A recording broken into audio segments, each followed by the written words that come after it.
Hello, welcome everyone. My name is Ryan Smith. This is ModConnects Network Voices. We interview experts and industry leaders in the industrialized construction modular space. I'm joined by my partner, Ivan Rupnik. Ivan, like to say hello to the group? Hey Ryan, hi everybody.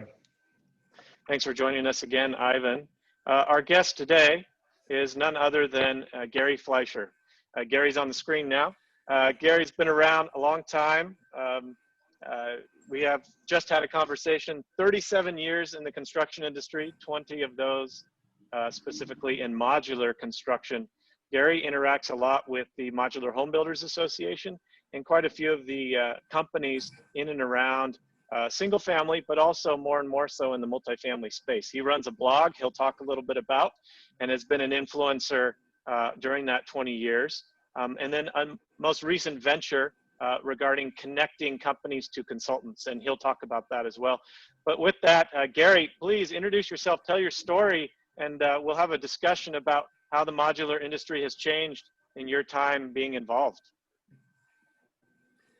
Well, thank you, Ryan and Ivan.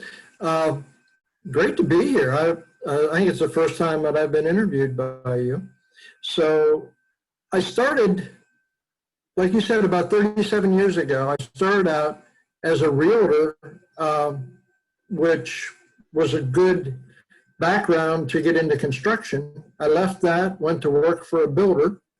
Then I was also a general contractor for quite a few years. And that was very lucrative until the year 2000. Which I decided that I had just fallen off of too many second floor decks and strained my back too much, hauling windows to the second floor. And I mean, it was just getting to be a burden. And I switched over to becoming a modular sales rep for Champion Homes. And at that point, I was one of the first Genesis modular sales reps in the United States. They taught me a world of stuff about modular that I had never even given a thought to as a site builder. Now that once I got introduced to modular, I just couldn't imagine doing it any other way. It's the best way to build a house with the amount of customization that you can do in it. I mean, it's just a great way to build. And I still don't understand why some builders are so insistent on building a house stick by stick by stick. That just doesn't make any sense anymore. So after I retired from being an active sales rep and everything else, I decided to write, well, first of all, when I retired, that lasted about a month until my wife says, you either find something to do or you're going to be outside. So I decided writing a blog was the best way to stay out of underneath her feet. And it was, at first it was just, you know, for giggles. And I thought, oh, this is fun. And then I started getting an audience. I started finding out that people were actually listening to what I said. And I thought, well, let me dig a little deeper into this. And over the years, I've gained quite a few followers. And right now my blogs are read. I have over 2 million page views a year on my blog, which when I started, I had like 60 a month. Now I'm getting over 2 million. And it has been quite a trip. I have, I'll keep rambling here until you stop me. No, but what's the, tell us what the blog name is, because some of our actually there are two blogs. One is called ModCoachNews.com, and the other one is Modular Home Builder. Oh no, I'm sorry. Yeah, ModularHomeCoach.com. But there's a hyphen between the home and the modular. There's another one out there, and that's not me. So I have two blogs. The Mod Coach News is just that. It's news of the industry, things that are happening right now. And the Mod Coach builder is really more insightful, more in-depth articles, do them about things like why are carriers for modular factories not the best things in the world, and do you really want to be a modular builder, and 14 things not to do for this, and 10 things that you need to do if you're going to become a success. That's what the second website is. So between the two blogs, I cover everything.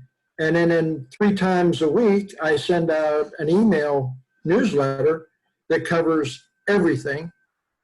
So, I mean, getting it out there is very easy now. I use LinkedIn a lot. I do a lot of articles on LinkedIn. And up until COVID-19, I was organizing and hosting builder breakfasts across the East Coast, builder roundtables, which were pretty interesting, and then builder boot camps across New England into the Midwest and through the Mid-Atlantic area. But all that came to a halt when COVID-19 hit. Yeah. Why don't you tell us a little bit about your most current venture, your ModConnects, ModConnects effort? Yeah. You're talking about my baby now. Over the years, people at factory level and even people that were doing startups that didn't know anything about modular, but they knew they had to get into modular construction, they would email me, call me, and say, hey, we need a consultant to do this, or do you know anybody that can help us on a production line, or we're getting ready to automate our factory. Who should we talk to? Well, about a year ago, those number of phone calls really started happening every week, especially since the high-tech people in the West Coast started seeing advantages to modular and decided to get into the business. That I am not a consultant, but they assumed I was, and they would call me. And then I would usually try to find somebody that they could use or maybe work with. Then the light bulb went off and I said, there's got to be an easier way for clients, that's people looking for a consultant, to find a good consultant. You can go on to LinkedIn and type in construction consultant, and you're faced with about 15 million construction consultants in the world. And I don't know about you, but I could look at one a second and I would be in the grave by the time I saw them all. So I thought, there are a lot of people that are dedicated to modular and offsite construction that I know and I've heard of, and I started putting the word out that I would like to help you match up you as a consultant with to the clients that are looking for people. And that became the focus of ModCoachConnects.com. Now we're getting ready to launch in about, I'm hoping in about a week. It turned out to be a lot more complicated and bigger than I thought it was ever going to be. I was thinking it was just going to be like a little dating service. And it's turned out that I'm getting consultants from Japan, Australia, Canada, United Kingdom, all wanting to know when it's going to launch. And I'm thinking, well, this is just bigger now. But next week, that's my baby. Hopefully we have a wonderful child and it grows big. ModCoachConnects.com. Well, congratulations on your success. And, you know, that blog and your blogs and the influence have led to this place where, you know, the industry currently is and is able to connect with consultants and companies. So it's really wonderful. If you here, this latter part of the call, Gary, we'd like to just have a discussion about your experiences. You've been writing about this for quite a while. Certainly, you're in the single family space and have primarily been in the East Coast, Mid-Atlantic sort of region and doing that. What have you noticed in the industry? Because you look at all, I think what it's fascinating about you, Gary, is you get a lot of news. You probably have a Google feed coming in all the time of different keywords that provide you content and information. Yes. And you're great because you're kind of like an editor where you take all that information and you put it in one place so people can read it. What do you see are the major trends that have transitioned in the last 20 years you've been doing this for the modular industry in specific? What are the key takeaways people can learn from your experience? 20 years, I would say up until 2008, there wasn't a whole lot of any differences or innovation or disruptors until 2008, when, of course, all construction went south and the whole housing followed it. But from 2008, we had a weaning of the factories that shouldn't have been there in the first place. I did an article a few years ago called Fallen Flags, and I think there were 60 modular home factories that went out of business from 2007 through 2009. I mean, that's a big chunk of capacity that just left the industry, but we didn't need the capacity because we weren't building houses. And then something called Hurricane Sandy hit on the East Coast. And within months, modular home factories were running at capacity, trying to rebuild homes lost in New England along the shore and Long Island, New York, through Virginia, and especially in New Jersey, where just whole neighborhoods were wiped out, whole towns were wiped out. And we finally have, after all these years, we've finally gotten to the point, I think we've replaced just about every house that needs replaced, whether it be site, off-site, or modular. I think that has come to an end. Well, then this little company called Marriott found out modular hotels was really advantageous to them, and there wasn't enough capacity to build all the hotels that they wanted. Then the other chains came in and they wanted to do the same thing. So all of a sudden, the factories that were building primarily housing, individual residential, decided to dip their toe into commercial. And then we had a problem that arose that we didn't expect. We saw factories promising 140 modules to a Marriott, only to find that they couldn't get their builders' homes on the line at the same time. Marriott, once their hotel went, and the builders started going from one factory to another, trying to find production. So the industry, even today, is in flux. It really is. I know the East Coast industry. The West Coast has a lot of startups. And one of the things that is interesting right now, last month I started something new. I contacted 5 factory owners from across the United States, 5 that don't compete with each other in either product nor region. And we formed the first of what I hope will be many factory advisory boards. And these 5 factory owners were so diverse in what they build. Everything from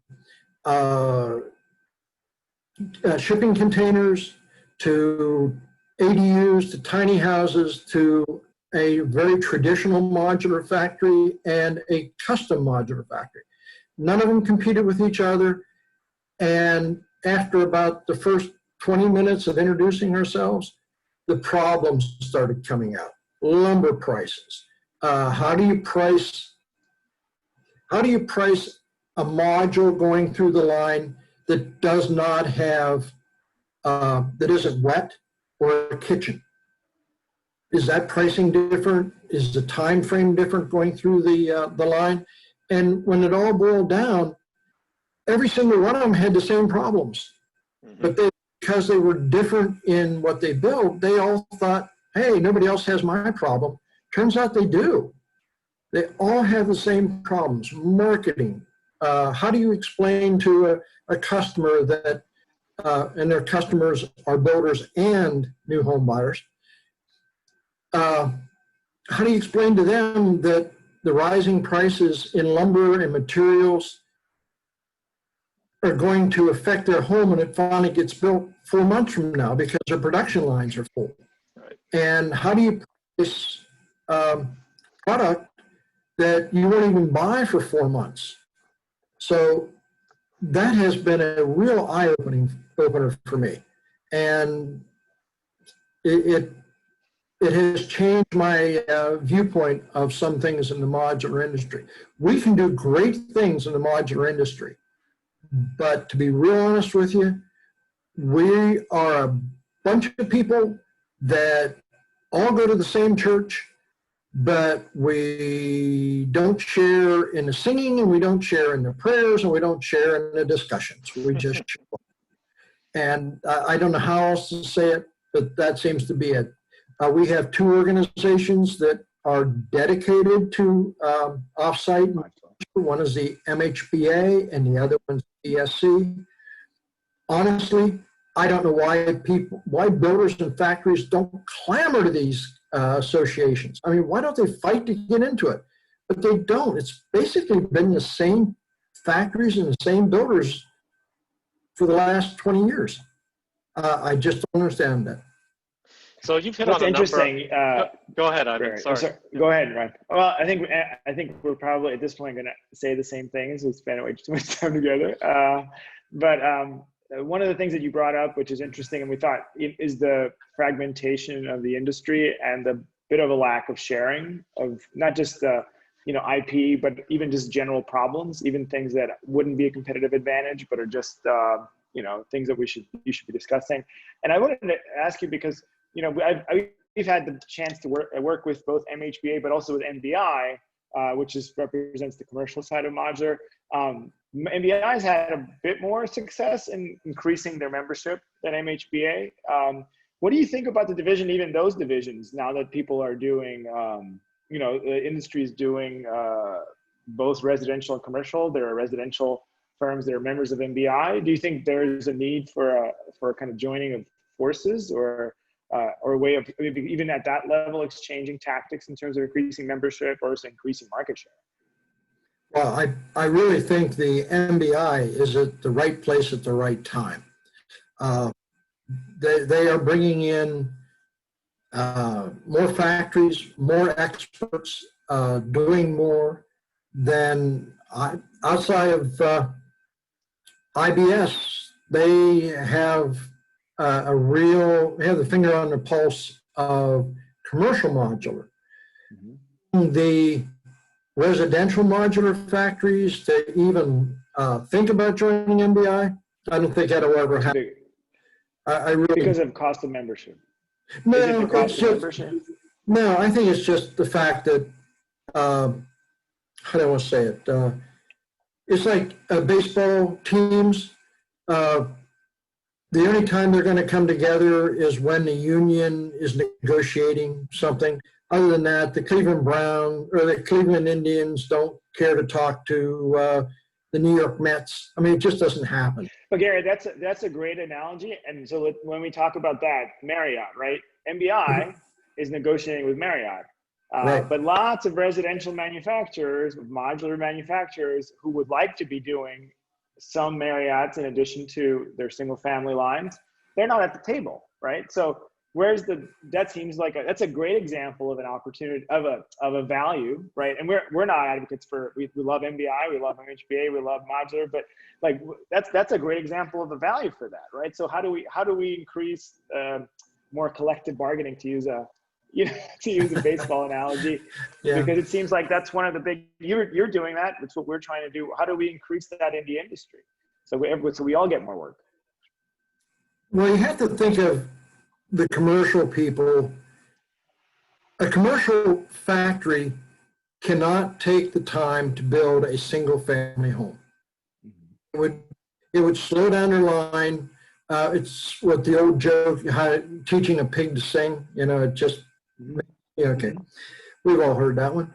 Well, that's what it is with commercial. If I were a builder in, let's say, California, good one. How many modular builders do you think are in California? I probably could put them all on one hand. Yeah. Because they just aren't there.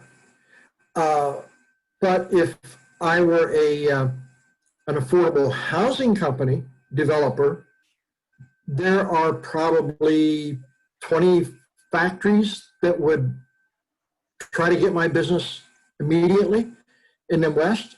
It's the exact reverse in the East. A lot of the factories are they've grown up being single family residential or, small mod multifamily.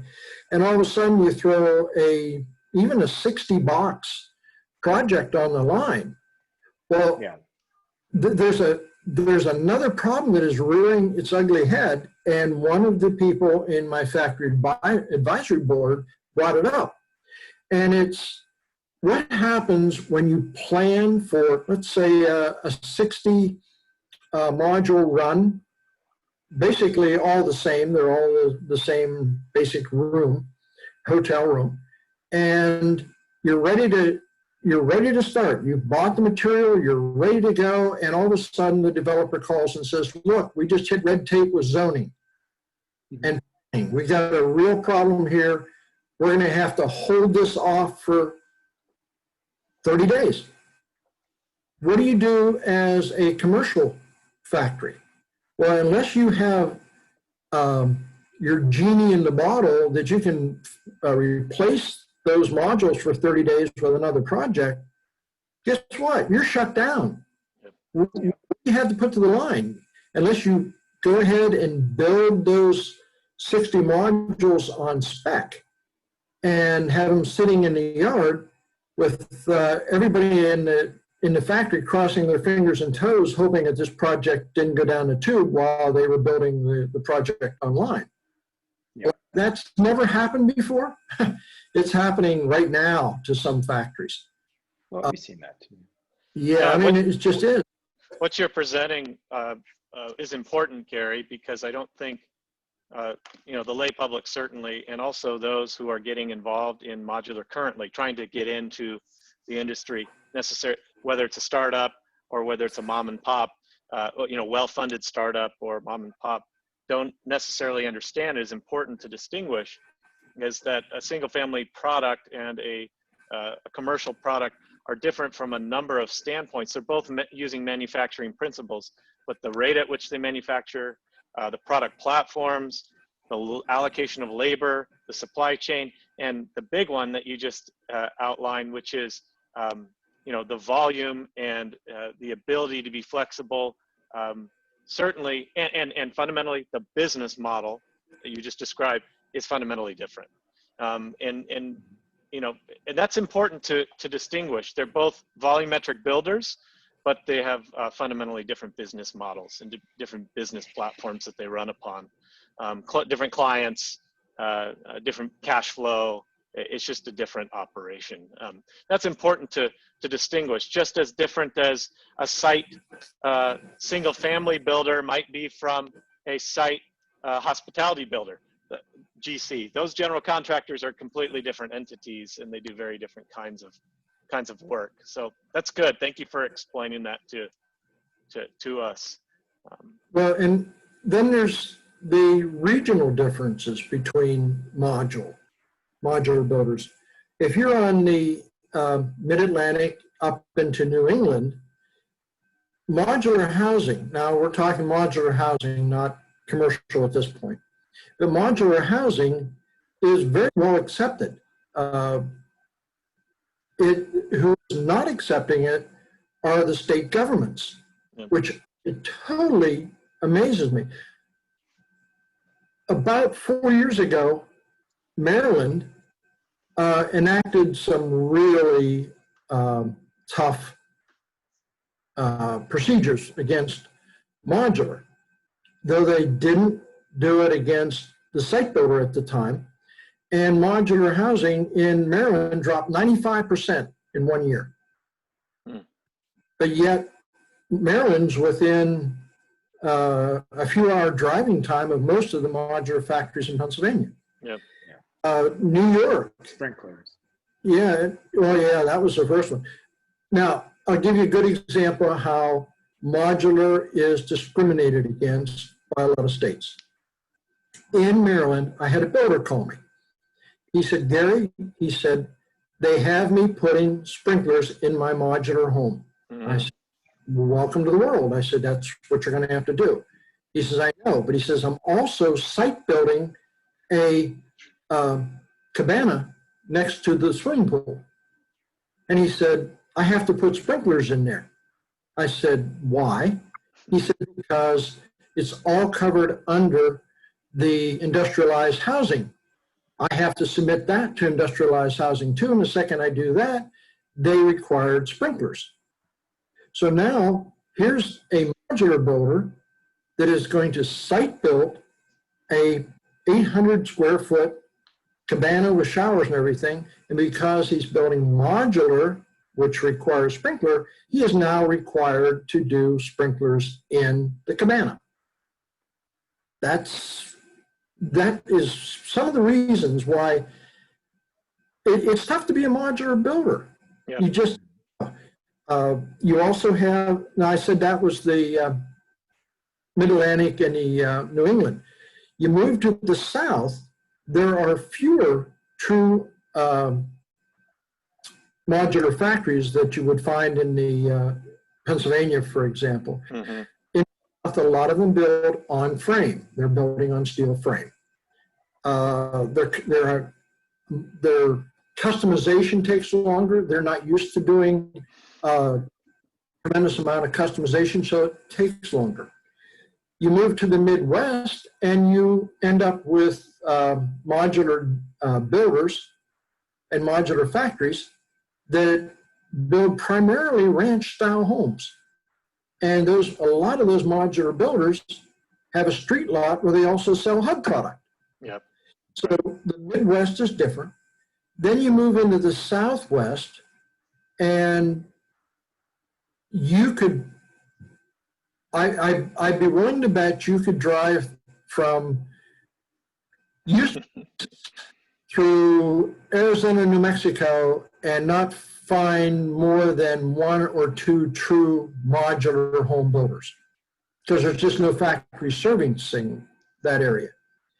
And then you move into the north or into the Pacific coast, California, Washington, and Oregon, and honestly, there's just not a whole lot of builders there. I mean, it's you've got some that'll service the area coming out of Idaho and faraway places, but there are some boutique modular factories on the West Coast, but there's no factory that has a real true production line like you see in the East. I was doing a little bit of talking with a startup in California, and I said, how many modules are you going to put through your line every week? He says, well, we hope to build a house a month. I said, how many floors are in the modules are in this house? He said, well, between 2 and 3. Sometimes we'll build a 2-story. And I said, it's taking you a month. Oh, yeah. I said, the East Coast, that's done in less than a day. So there's a disconnect between all these different factions of the country. Yeah. And when you say, is there a standard point that they can all come to? No. There are 5 maws and 5 flames, and each of them go to their own little flame. There's one of the biggest problems. Yep. Yep. Absolutely. Well, Gary, I want to thank you for coming on and chatting with Ivan and I on ModConnects Network Voices today. We've run out of time, but we hope to have you back because That's you fine. are you're a wealth of knowledge. We also will put here at the bottom of this in post-processing the links to your blogs and to ModCoach Connects, and encourage people to join that, to either find a consultant, or if you're a consultant, you know, register and sign up for Gary's service. So thank you for joining us today, Gary Fleischer, you know, veteran in the industry. Appreciate it. Yeah, veterans usually get shot at the end, don't they? You have a good one, guys. Thank you Thanks, for allowing me to You be. too.